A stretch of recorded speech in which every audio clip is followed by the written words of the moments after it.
Everybody, this is your week 5, lecture 5, and in the first part, you're going to see what are Venn diagrams.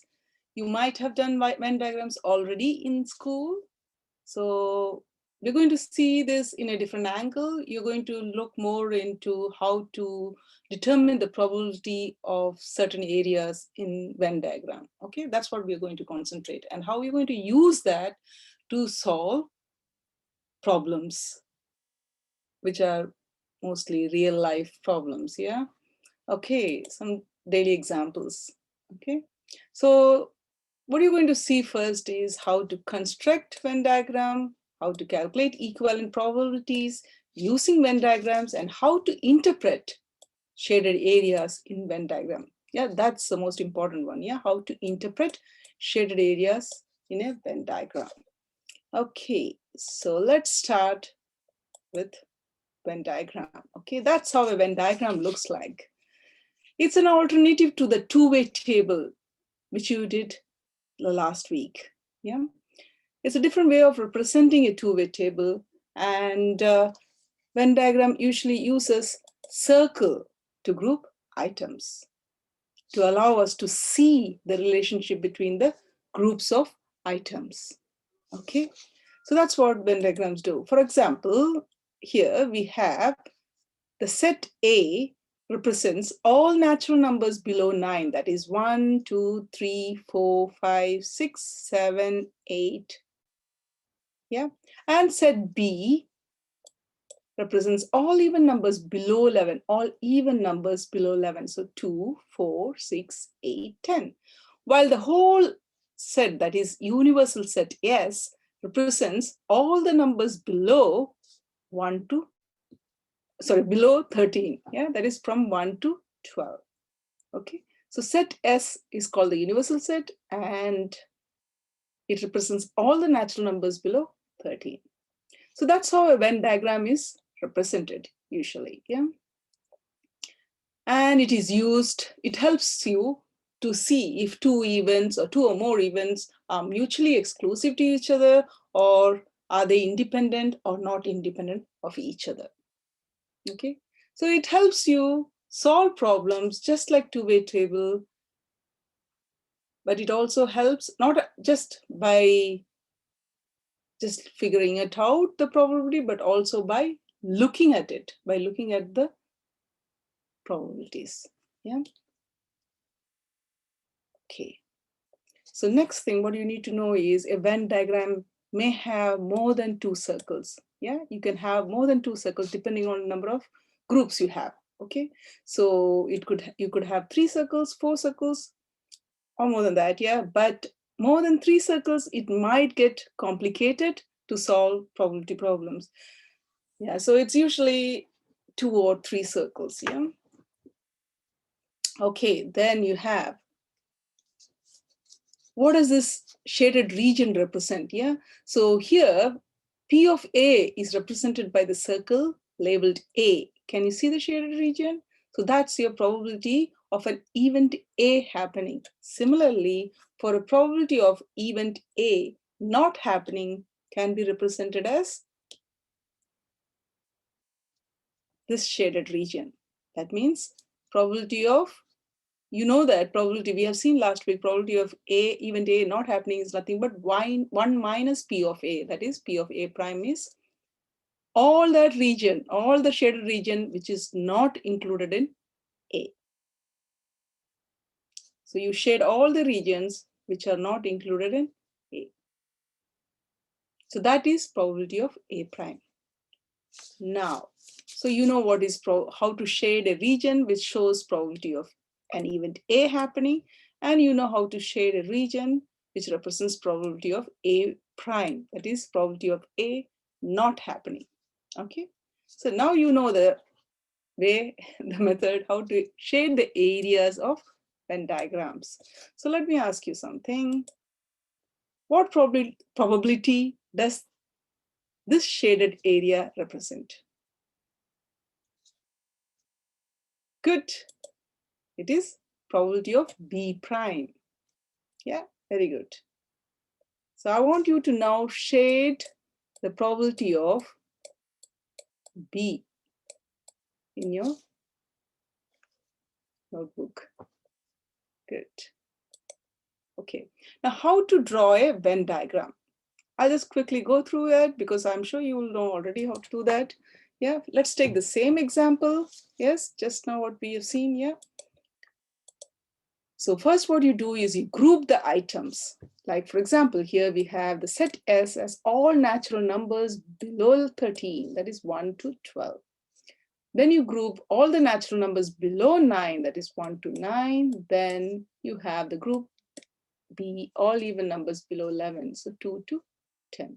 So once you group your items, you draw a rectangle to represent the universal set S,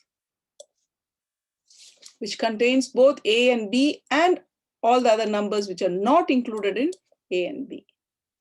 Okay, and then you draw two circles to represent the two groups, A and B. Okay, and then you fill in the items. If the items fit both A and B, then you write them in this overlapping region. All those numbers which are not in A and B will be here or in the sample space or the universal set. But if they fit both A and B, then you put it in this overlapping region. That is the intersection region. Yeah. So let me erase that. Yeah. So look at that. Number 4, 2, 8, and 6 are in both set A and B. 2, 4, 6, 8, 2, 4, 6, 8. They are in both the set A and B. So that's why it is in the overlapping region. And that region is the probability. That is a region where you can find the two events happening. So probability of A intersection B. Okay, so that's the region of probability of A intersection B.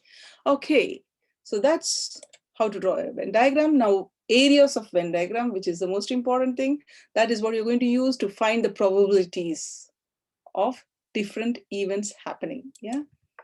Okay, so the area where the circles overlap, as we just saw, represents the probability of both events occurring. That is probability of A intersection B. So this is where both events occur. Yeah, this is the probability. This is the region which represents the probability that both events occur. Okay. So intersection, because the shaded areas is where both circles overlap each other. Okay, guys? Okay. Now the next thing you need to know is the combined area. That is, look at that. I've shaded both A and B here now.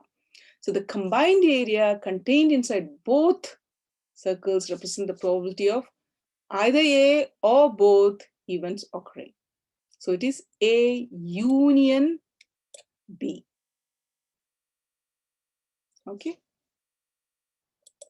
So that symbol union can be thought of as union because the shaded area is the union of both the circles. So that means union of both event A and event B.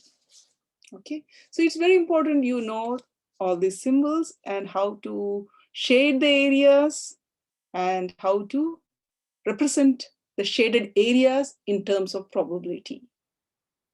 Okay. Okay, let's see. Oh, sorry for the animation, guys.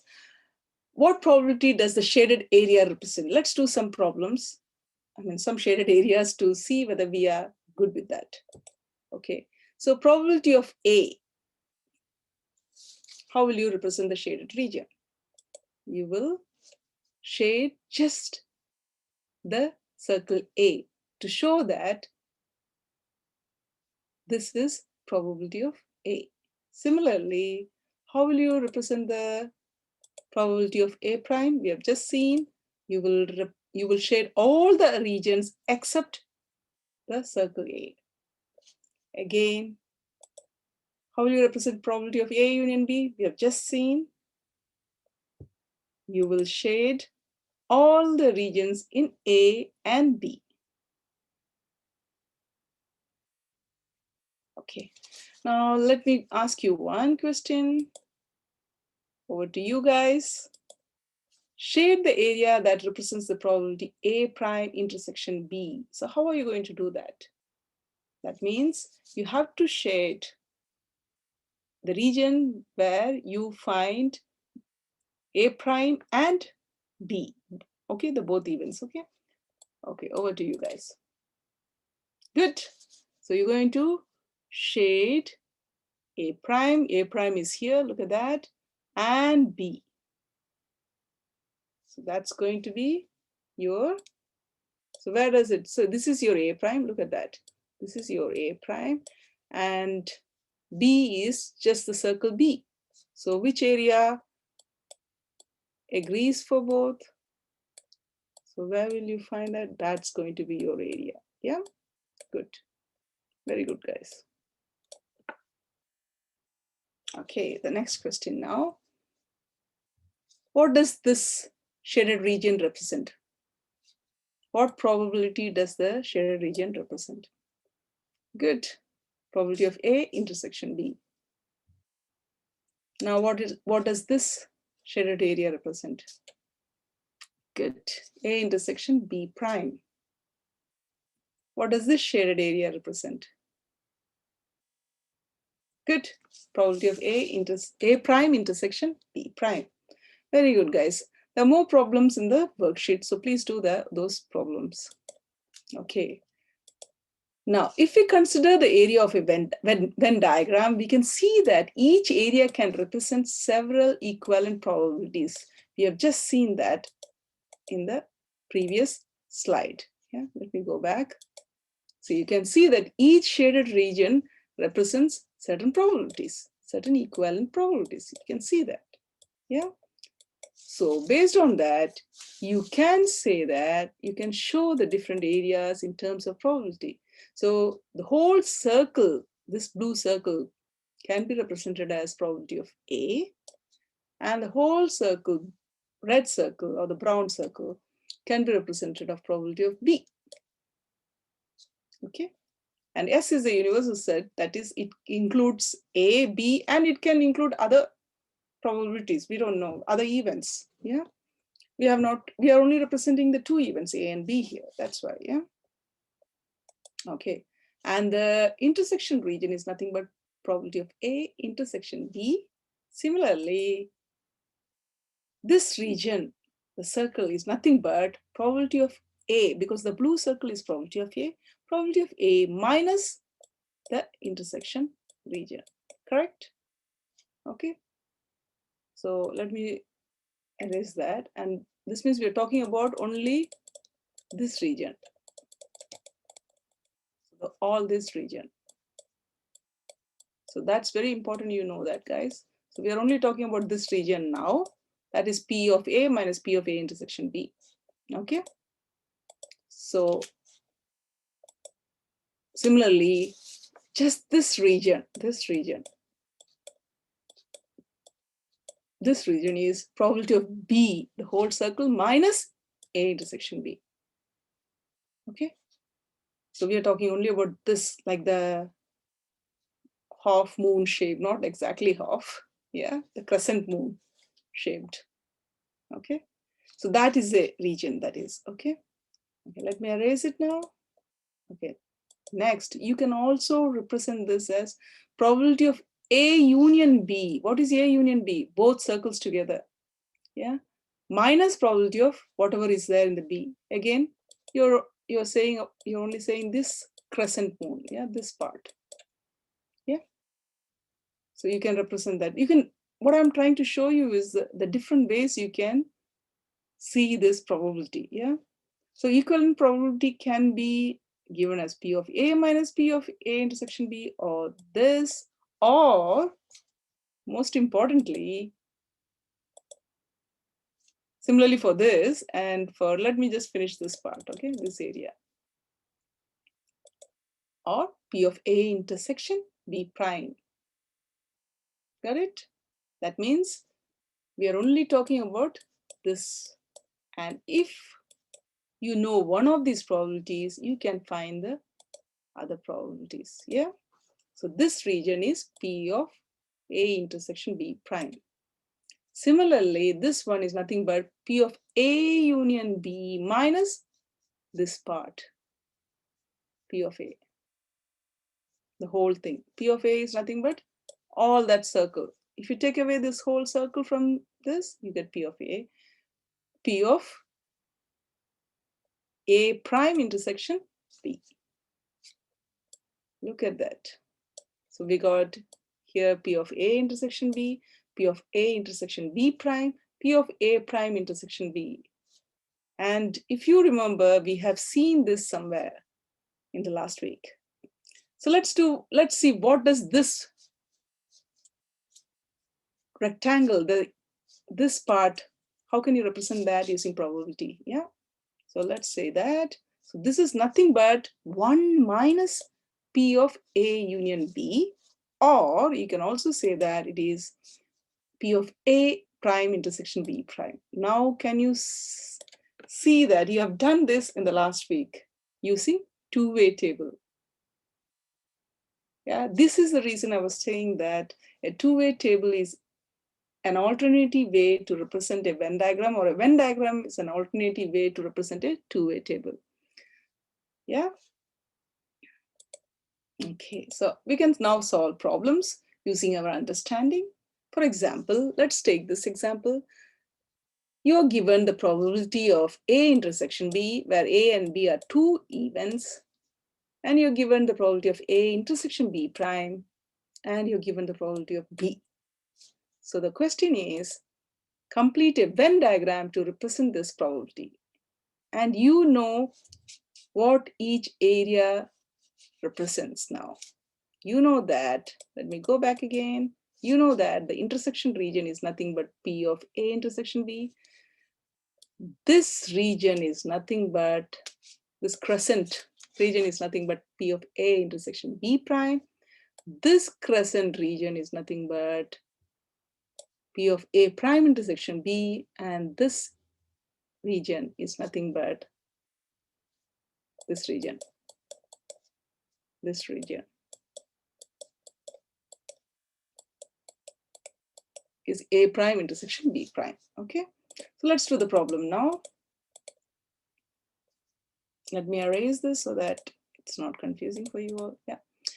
And then you have to find P of A prime, P of A union B, and P of A prime intersection B prime, and then determine whether events A and B are independent. Okay, I think that's it. So I want you to take a picture of, no, you don't take it. You just answer the questions on the side, guys, sorry. Very good, excellent. Let's do it now together.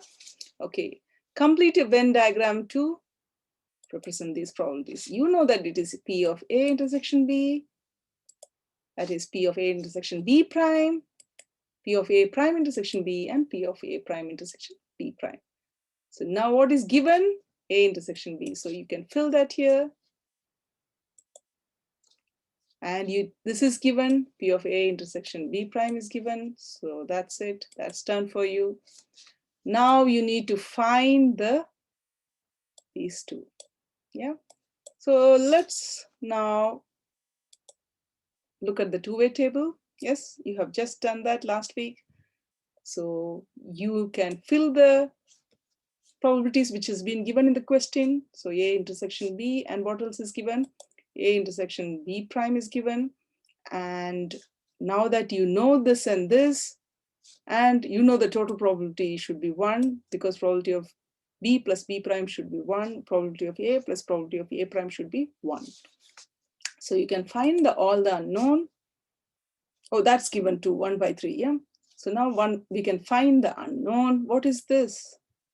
Probability of A, yeah? So you can add them. 1 by 4 plus 1 by 2 is 3 by 4. Next, you can find the unknown 1 by 4, because 3 by 4, 1 minus 3 by 4 is 1 by 4. Then you can find probability of B prime, because That's nothing but 1 minus 1 over 3. Yeah, so you find that. And then now you can find this and this by just subtracting the probabilities. Yes, so you subtract them both, you get 1 by 12 and 1 by 6. Okay, so now you have found everything. Now you can fill this. What is the probability of A prime intersection B? Good, it is A prime intersection B is 1 by 12. Now what is probability of A prime intersection B prime? Good, it is 1 by 6. Good. So now you have completed the Venn diagram. Now let's do the second part. What is probability of A prime? It's already done. We have done it already using two-way table. How helpful it is, you see? Two-way table is so useful. And that is the reason I was saying that Venn diagram is an alternative to a two-way table. Okay, so what is it? 1 by 4. Yeah, or you can do 1 minus 3 by 4. Yeah, 1 by 4. Then A union B. What is A union B? Both probability of A plus probability of B. You can do it like that, or you can use the formula for the addition rule for this to solve this, or you can use, so I'll tell you all the three different ways, okay? You can say it is 1 minus A prime intersection B prime, yeah? Because the whole thing is 1, the S, the whole thing should be, probability should be 1. So 1 minus A prime intersection B prime is 5 by 6. Then you can do using the formula, the addition rule. So you have half plus 1 by 4 plus 1 by 12. Yeah, let me erase it all. Yeah, so you can do half plus 1 by 4 plus 1 by 12, which is nothing but 5 by 6, or you can use formula. So this is formula, okay? That is probability of A plus probability of B minus probability of A intersection B. So that's using your formula.